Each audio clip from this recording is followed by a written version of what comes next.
After the initial alien invasion in 1996, Earth has now achieved a state of tranquility, and countries have joined hands to create the Earth Space Defense, ESD, utilizing extraterrestrial technology from salvaged wreckage to develop a warning mechanism against potential alien attacks.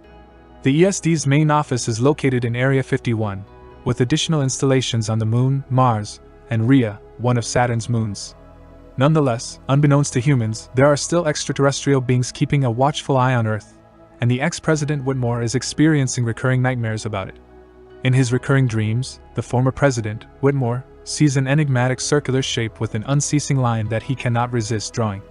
Meanwhile, on the moon base, two individuals named Jake and Charlie are in the process of transporting new components of the defense system to create a colossal weapon. However, something unexpected happens, and the machines responsible for moving the weapon malfunction, causing it to fall. Despite Commander Zhang's orders to retreat, Jake takes matters into his own hands and utilizes his spacecraft to lift the weapon. Jake activates the fusion drive, which poses a potential risk of destroying the vessel, but he acts quickly and manages to restore the weapon to its original position before any harm occurs. Upon returning to the base, Commander Jiang reprimands Jake for his actions and grounds him until further notice, as he holds him accountable for the incident. Meanwhile, General Adams receives an urgent summons to the base, where they have kept the alien captives from the invasion 2 decades ago in a dormant state. However, something unusual occurs, and the aliens have suddenly become active and agitated inside their cages. Adams attempts to contact the ESD director to discuss the matter, but he is unreachable at the moment. It later transpires that the director, David, is currently in Africa alongside Floyd, a government-appointed supervisor. Together, they visit the headquarters of Warlord Umbutu and his rebel forces, which are located near a collection of extraterrestrial bones. Initially, Warlord Umbutu and his rebel forces are hostile towards David when he arrives in Africa with Floyd. However, Catherine intervenes and informs the warriors that David is with her, diffusing the tension. Catherine has been stationed in the region for an extended period, researching Umbutu's unique psychic link with the aliens. She escorts David to the sole spaceship that arrived on Earth 2 decades earlier. The locals waged a 10-year war against the extraterrestrial beings that emerged from this vessel, and Umbutu informs them that the ship's lights unexpectedly switched on 2 days prior. During their investigation, the group uncovers a colossal cavity in the ground that suggests the aliens attempted to drill into the planet's core but stopped after the mothership's destruction during the previous war. As they explore the alien spaceship, they discover that the computer is transmitting a distress signal, which David recognizes as having already been answered. Meanwhile, on the moon base, Jake has a video chat with his girlfriend, Patricia, who happens to be the daughter of the former president, Whitmore. Patricia informs Jake that the International Legacy Squadron, which includes their mutual acquaintance Dylan, with whom Jake had a disagreement years earlier, will soon be visiting the moon base. Jake had previously put Dylan's life in danger during a flying test, causing Patricia to urge Jake to take responsibility for his actions and apologize to Dylan. However, when the International Legacy Squadron, which includes Dylan, arrives at the moon base, Jake behaves aggressively towards him during their lunch meeting, taunting Dylan by suggesting that he was in Jake's way. Dylan retaliates by punching Jake, and Commander Jiang intervenes. Jake covers for Dylan's actions by claiming that he merely fell, but later, he admits to Charlie that he went too far in his behavior towards Dylan. The following day, Dr. Isaacs pays a visit to his husband Oken, who is the research director and had slipped into a coma during the initial war, in the medical bay located in Area 51. Isaacs is stunned to see that Oken has woken up suddenly but is unaware that 2 decades have elapsed, until he notices the considerable changes in Isaacs. Meanwhile, Adams is informed that the Rhea base has been completely destroyed, putting them on high alert. In Africa, David receives information about the emergency situation, but Catherine is preoccupied with examining the circular drawings present everywhere. Umbutu brings them to his office and displays all the drawings he has created, inspired by the visions he experienced after the spacecraft reactivated. The circular shape appears to be some sort of device, and Umbutu has been able to interpret some of the extraterrestrial language as well. On the moon, a state of panic ensues as a vortex forms in the atmosphere. This is later revealed to be a wormhole, through which a spherical machine, resembling Umbutu's vision, emerges. A message is dispatched to President Lanford and David, who discerns that the sphere is, in fact, a spaceship. Lanford proposes launching a preemptive strike, but David highlights that this vessel differs from the previous invasion's craft. It may belong to another extraterrestrial species with distinct motives. Lanford permits the ESD Council to decide, and ultimately, the choice to attack first prevails. Jiang activates the base's massive weapon and effortlessly shoots down the sphere. David advocates for retrieving the spaceship to analyze it, and Lanford consents to dispatch a team of scientists. However, David must depart for Washington, D.C., due to political obligations, which infuriates him. Lanford declares publicly that they have repelled another assault on Earth. Watching the news, Whitmore becomes anxious since he can discern that the new aliens are distinct from the previous ones, prompting him to believe that he should alert everyone. Patricia advises him to remain calm and have faith in the new president. Whitmore agrees to retire for the night, but when Patricia checks on him later, she discovers that he has vanished. Jake comprehends David's exasperation and decides to assist him. Without Jiang's knowledge, he pilfers a shuttle and travels to Africa, where he collects David, Floyd, Umbutu, and Catherine. Following a turbulent flight through the debris of the previous mothership, they arrive at the sphere, and Jake and David prepare to recover it.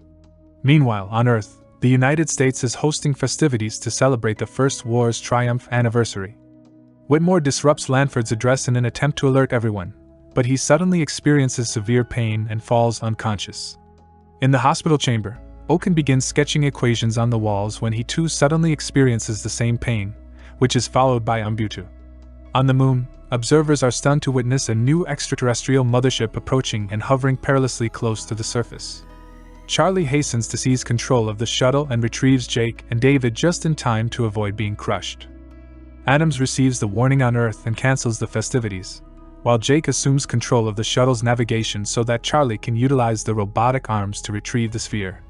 It takes several attempts, but they eventually manage to secure it. However, as they prepare to depart, they realize that the mothership possesses its own gravitational pull, which draws the shuttle towards it. Jiang dispatches the pilots and initiates the massive weapon, but the shot misses, forcing the pilots to return.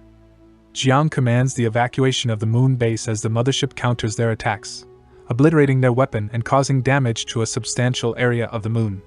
Despite activating the orbital defense system, the ESD's satellites are destroyed by the mothership before they can retaliate.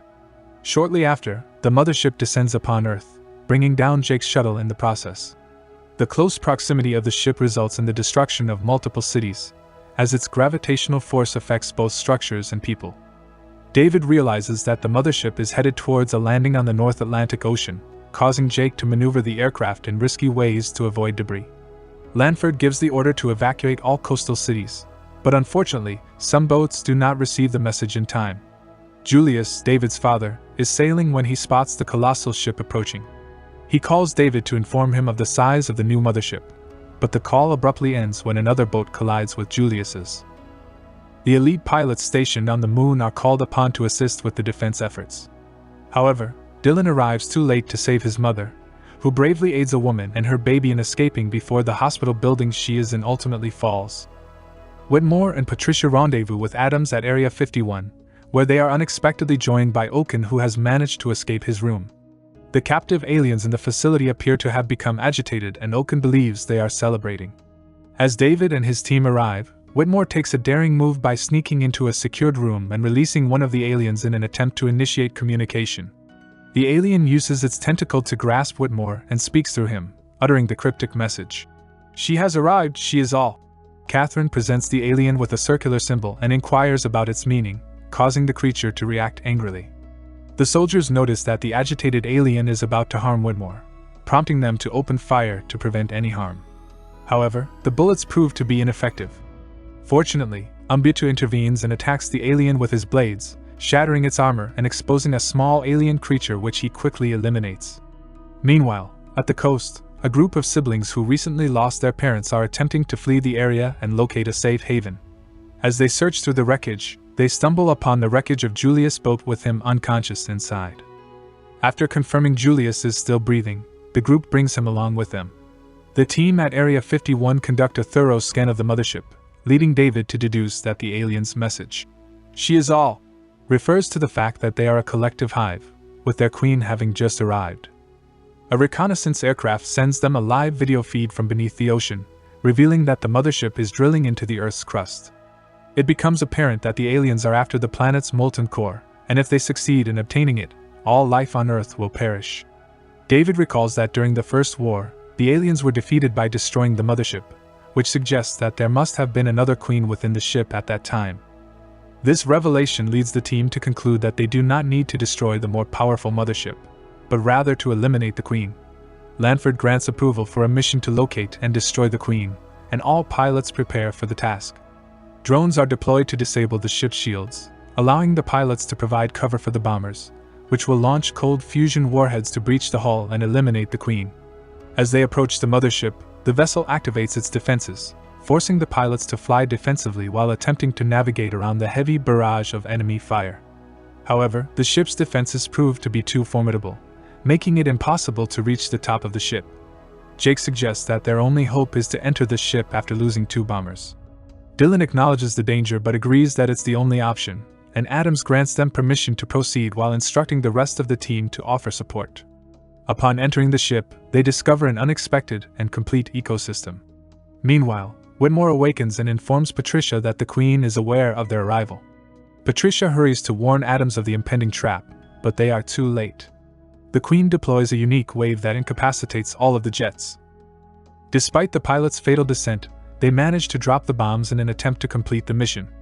Regrettably, the Queen remains unscathed due to the protection of her energy field. Subsequently, an enormous wave emanates from the extraterrestrial system and incapacitates all of the satellites, Area 51 base, and even the President's bunker. Taking advantage of the situation, the mothership assaults the bunker, resulting in the demise of all individuals inside, including Lanford. Shortly after, the military leaders arrive at Area 51 and designate Adams as the new President of the United States. Catherine presents Oaken's sketches to Umbutu, and he translates some of them, revealing references to an intergalactic war and the need to prevent an enemy from reaching Earth. This leads Umbutu to conclude that the Sphere desires an alliance because the aliens are also their adversaries.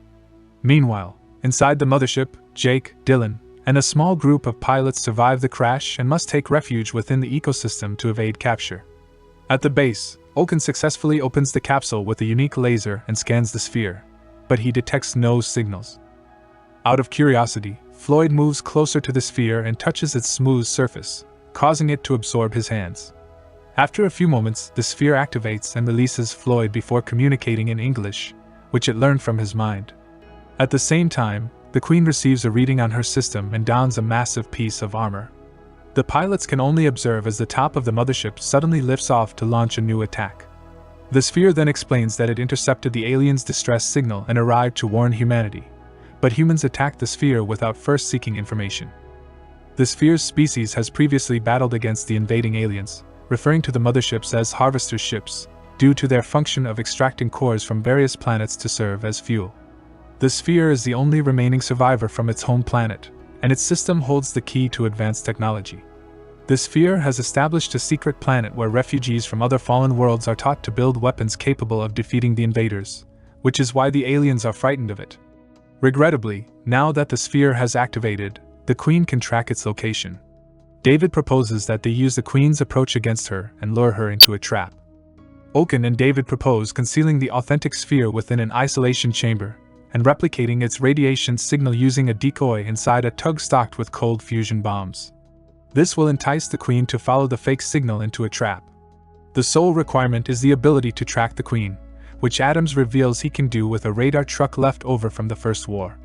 Adams and David discuss the plan with the few remaining pilots, informing them that due to the lack of operational satellites, a pilot must manually fly the tug to activate the bombs, indicating they will not survive the mission. Patricia attempted to volunteer, but her father Whitmore intervened and accepted the assignment, disregarding his daughter's objections. Meanwhile, Julius awakens and persuades his siblings to accompany him to Area 51. However, they are running low on fuel and traveling at a slow pace. They halt at a gas station and encounter a school bus full of children that the driver left behind. Julius assumes control of the bus and drives it towards Area 51 with all of the children on board. In the meantime, the pilots in the mothership locate the hangar where the aliens are kept. In an attempt to steal the jets, Jake rushes ahead and distracts the aliens by insulting them and urinating on their floor, while his friends carry out the theft. The aliens respond angrily to Jake's insults and begin firing at him, but the pilots successfully take off on the jets and rescue Jake. As the aliens pursue them and close in, the pilots must execute daring maneuvers to evade being hit. Amidst the chaos, Jake apologizes to Dylan for almost causing his death in the past. Despite several near misses, the pilots eventually reach the doors and escape just before they shut. As preparations are made for an impending attack, Patricia voices her objections but watches as her father departs. She ultimately chooses to accompany him in flight to assist in the battle. Meanwhile, Julius and the children arrive at the base just as the Queen and her army appear on the scene. In the ensuing clash, with both sides unleashing volleys of fire, David spots the bus and moves it to his sector for safety. The sphere is placed in an isolation chamber, and the Queen falls for the deception, believing that Whitmore possesses the authentic signal. Patricia pilots her jet alongside her father's and bids him farewell before he makes the ultimate sacrifice. Meanwhile, David deploys a protective shield around the alien army to contain the impending explosion. Whitmore boards the Queen's ship and detonates the bombs, leading the team to believe they have emerged victorious. However, the alien army continues to attack, and the base's large weapon is destroyed. As the smoke dissipates, it becomes apparent that the Queen survived the explosion by shielding herself with her own energy shield. David joins Julius and the children on the bus, and they set off in an attempt to flee from the Queen, who is now in pursuit. As the aliens advance, all ground soldiers hurry back to the base to safeguard the sphere, while the pilots launch an attack on the Queen. Despite their efforts, the Queen remains protected by her shield, and the boat crew discovers that there are only 6 minutes left until the impending destruction. In the midst of this, Patricia notices a small window of opportunity when the Queen puts down her shield to launch an attack. Seizing the chance, Patricia shoots at the Queen's weak point, destroying her shield and exposing her to attack. In retaliation, the Queen strikes Patricia's jet, but Patricia manages to escape by deploying her parachute moments before the crash. The Queen attempts to pursue Patricia, but at that moment, Dylan and the rest of the team return and use the Queen's technology to launch an attack against her. Inside the base, the aliens discover the sphere and send a message to the Queen with its location. Oaken and Isaacs are left to guard the sphere, but the Queen uses her hive link to take control of her technology and create a new shield around herself, causing Dylan and his team to lose control of their jets. Umbutu and Floyd rush to confront the aliens in the isolation room, but in the ensuing struggle, Isaacs is hit by one of the aliens. As Umbutu and Floyd fight off the remaining aliens, Oaken is forced to bid farewell to his husband. With time running out and only 2 minutes left, the Queen reaches the base and pounds on the roof in an attempt to access the sphere. Dylan refers to the jet shield as a tornado, which inspires Jake to activate the manual thrusters and create a fire whirl that propels them out of the hive. Meanwhile, the Queen breaches the base and seizes the sphere, but the pilots regain control of their jets and launch a fierce attack against her, causing her to abandon her armor. The Queen attempts to flee and nearly takes out the bus, but David backs up just in time, causing the Queen to fall and ultimately perish, freeing the sphere in the process. Similar to the First War, the Queen's demise instantaneously halts the drill and causes all the alien ships to crash. As the mothership departs and people all over the world rejoice in victory, Oaken verifies that the sphere remains intact. Although David expresses concern about Earth's ability to withstand another attack, Oaken reassures him that the sphere contains a training program on a protected planet. Therefore, humanity's next step is to join the intergalactic war.